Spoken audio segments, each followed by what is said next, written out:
In today's video, I'm going to teach you how to copy website design to Figma.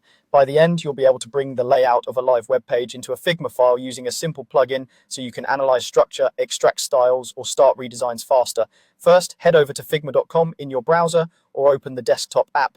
Make sure you're signed in and connected to the workspace where you want to work. From the dashboard, click All Projects to see everything you have access to. This makes it easy to keep your import organized and drop it into the right place. Open the project where you want the website to land.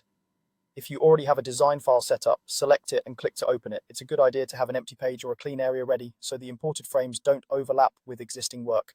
Next, open the main menu by clicking the Figma icon in the top left corner. From there, choose Plugins and Widgets.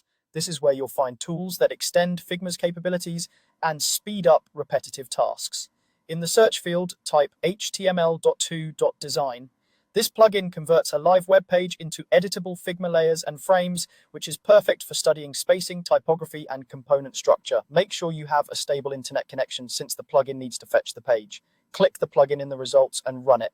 If it's your first time, you may be asked to grant permissions. Once it launches, you'll see a panel where you can initiate the import. You can import via URL, so paste the full address of the exact page you want to capture. Public pages work best. Pages behind a login or with heavy interactivity might not import perfectly. Consider starting with a single page like a home page or a landing page to keep things manageable. Finally, click Import. The plugin will process the page and create frames, groups, and layers in your file. Give it a moment for image assets and fonts to load. When it's done, you'll have an editable representation of the website's layout. From here, check the text styles, swap any missing fonts, and organize layers into components if you plan to reuse them. Images may be rasterized, and certain animations or dynamic elements won't carry over, so treat this as a faithful starting point rather than a pixel-perfect clone.